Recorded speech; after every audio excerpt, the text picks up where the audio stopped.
Hello everyone. ఈరోజు నా mood ఎందుకో ప్లెజెంట్గా ఉంది. మొన్నటి దాకా ఎండలు విపరీతమైన నరకం చూపించినాయి. ఇప్పుడిప్పుడే వెదర్ కొంచెం చల్లగా హాయిగా అవుతుంది కదా, అందుకని మనసు కూడా ప్రశాంతంగా ఉంటుంది. ఈరోజు ఎప్పట్లెక్కనే ఒక రెసిపీ, కొన్ని ముచ్చట్లు. ఈ రెసిపీ నా లైఫ్లో చాలా స్పెషల్ అనే చెప్తాను నేను. ఎందుకంటే ఇది రెగ్యులర్గా అందరిలలో చేసే రెసిపీ అయితే కాదు. నాకు తెలిసినంత వరకు అయితే మా ఇంట్లో మాత్రమే ఇది చేయడం చూసిన నేను, ఇంకొకరింట్లో చూడలే. మేబీ కొంతమందికి తెలిసేమో, నాకు తెలియదు. కానీ నాకు తెలిసిన వాళ్ళెవ్వరు మాత్రం ఈ రెసిపీ తెలియదని చెప్పారు. ఇదే మసాలా పప్పు. ఆల్రెడీ మనం ఇంట్లో వండిన పప్పునే స్పెషల్ పప్పుగా తయారు చేయడమే ఈ మసాలా పప్పు. మసాలా పప్పు అంటే ఊరికే మసాలా వేసేసి మసాలా పప్పు అని మాత్రం చెప్పా, అది మాత్రం ఎక్స్పెక్ట్ చేయకూరి. ఈ పప్పుకైతే నా ఫ్రెండ్స్లా కొంతమంది ఫ్యాన్స్ ఉన్నారు. అడిగి మరీ నాతో తెప్పించుకొని తినేటోళ్ళు. నేను యూట్యూబ్ ఛానల్ పెట్టిన తర్వాత కూడా ఈ రెసిపీ యూట్యూబ్లో పెట్టు అని చెప్పి కూడా వాళ్ళు సజెస్ట్ చేసిరు. సరే పట్టు, నా పెళ్ళైన తర్వాత ఒకసారో 2 సార్లు ఈ రెసిపీ చేసి ఉంటా. నా హస్బెండ్కి కూడా ఈ మసాలా పప్పు అంటే పిచ్చి. చలో, నేను మార్నింగ్ పాలకూర పప్పు చేసిన. నార్మల్గా అందరు పాలకూర పప్పు ఎట్లా వండుకుంటారో గట్లనే వండిన.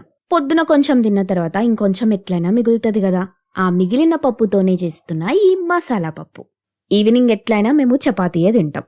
చపాతీతో కాంబినేషన్ ఈ పప్పు అదిరిపోతుంది. చపాతీతో బాగుంటదంటే అన్నంతో బాగుండదేమో అనుకునేరు. అస్సలు కాదు, అన్నంతో కూడా అదిరిపోయే కాంబినేషన్ ఇది. మీరు మాత్రం నా రెసిపీలు ఏవి ట్రై చేసినా చేయకపోయినా ఈ రెసిపీ మాత్రం 100% ట్రై చేసి మీ రివ్యూని కింద కామెంట్స్ చేయండి. ఇంకో ఇంత కొంచెం పప్పు మిగిలింది. ఈ పప్పు వచ్చేసి ఆకుకూర పప్పుతో చేస్తేనే మంచిగా ఉంటది.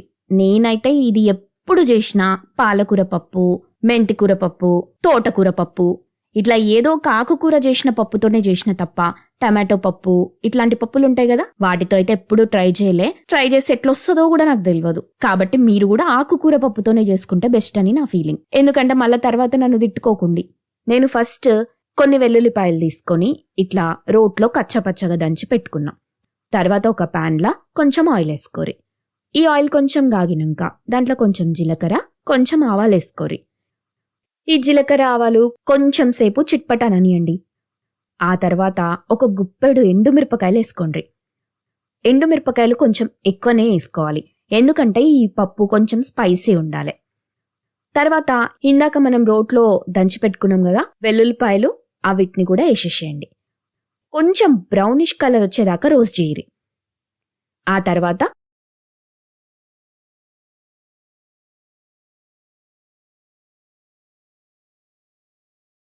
కొంచెం పసుపు. ఆ తర్వాత మన మెయిన్ ఇంగ్రీడియంట్ వచ్చేసి శనగపిండి. నేను ఇందాక మీకు చూపించిన పప్పు ఉంది కదా, ఆ క్వాంటిటీకి ఒక 2 స్పూన్స్ అయితే సరిపోతుంది. ఈ పప్పుకి మెయిన్ టేస్ట్ యాడ్ చేసేదే శనగపిండి. సో శనగపిండి వేసిన తర్వాత దాన్ని మంచిగా కొంచెం రెడ్డిష్ కలర్ వచ్చేదాకా ఫ్రై కానియండి. ఎక్కువసేపు ఉంచితే కూడా పిండి మాడిపోతుంది. ఆ తర్వాత కొంచెం ఫ్రై కాగానే ఇందాక మన పప్పు ఉంది కదా, దాన్ని ఇందులో వేసేసుకోండి. మన పప్పు కన్సిస్టెన్సీ వెంటనే చేంజ్ అవుతుంది, కొంచెం గట్టిగా అయిపోతుంది. ఆ తర్వాత ఇందాక మనం వేసిన ఎండుమిరపకాయలకి తగ్గ సాల్ట్ వేసుకోరి. ఆల్రెడీ మనం పప్పు వండుకున్నప్పుడు దాంట్లో సరిపడ కారం, ఉప్పు వేసుకుంటాం కదా, సో ఇందాకేసిన ఎండుమిరపకాయలకు సరిపడ ఉప్పు వేసుకోరి. ఆ తర్వాత 1 స్పూన్ ధనియాల పొడి. ధనియాల పొడి వేసిన తర్వాత కొంచెం బాగా కలుపుకోండి. మన మసాలా పప్పు 95% అయిపోయినట్టే. ఇంకొక 2 minutes ఈ పప్పుని ఇంతే కన్సిస్టెన్సీలో స్టవ్ ఆఫ్ చేసుకొని తినొచ్చు. గట్టి పప్పు అంటారు కదా, ఆ టైప్లా కొంచెం గట్టిగా చేసుకొని కూడా తినొచ్చు.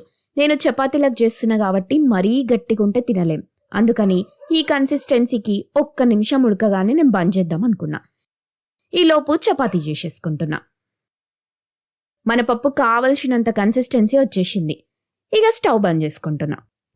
చపాతీ చేయాలంటే మాత్రం అందరు వెనక ముందు అవుతారు. నేను మాత్రం చపాతీ చేయమంటే రెడీ ఉంటా. మా ఇంట్లో ఉన్నప్పుడు కూడా అంతే. మిగతా వంట ఏది ముట్టుకోకపోయినా చపాతీ చేయి, పూరీ చేయి అంటే మాత్రం నేను ముందుంటుండే. ఎందుకో చిన్నప్పటి నుంచి చపాతీలు, పూరీలు అంటే అంత ప్రేమ నాకు. చపాతీ చేయడం నాకు నేర్పించింది మాత్రం మా బాపమ్మ. బాపమ్మ అంటే నాయనమ్మ. మేము బాపమ్మ అంటాం. మా తెలంగాణలో కొన్ని ఏరియాలల్లా నాన్నని బాపు అంటారు. మేమెప్పుడు బాపు అని విలువలే గాని బాపు వాళ్ళ అమ్మని మాత్రం బాపమ్మ అనే పిలిచినాం. మా సైడ్ అంతే, అట్లనే పిలుస్తుండే. చిన్నప్పటి నుంచి అలవాటు. ముచ్చట పెట్టుకుంటా చపాతీలు కాల్చేసిన కదా, ఈ చపాతీలు తీసుకుపోయి ఇప్పుడు నా హస్బెండ్కి పెడతా. ఆయన రియాక్షన్ చూడురి. ఈ పప్పు ఎంత బాగుంటుందో మీకే అర్థమవుతుంది. చూసిరు కదా, సూపర్ ఉందని చెప్తున్నాడు. మీరు కూడా ఈ మసాలా పప్పుని మీ ఇంట్లో ట్రై చేసి ఎట్లుందో నాకు కూడా చెప్పండి. అవుతుంది, ఇప్పుడు పోయి తింటా. మళ్ళీ రోజు వచ్చి ఇంకొన్ని ముచ్చట్లు చెప్తా. అప్పటి వరకు ఏం చేయాలో తెలుసు కదా, లైక్, షేర్, సబ్స్క్రైబ్ మర్చిపోవద్దు.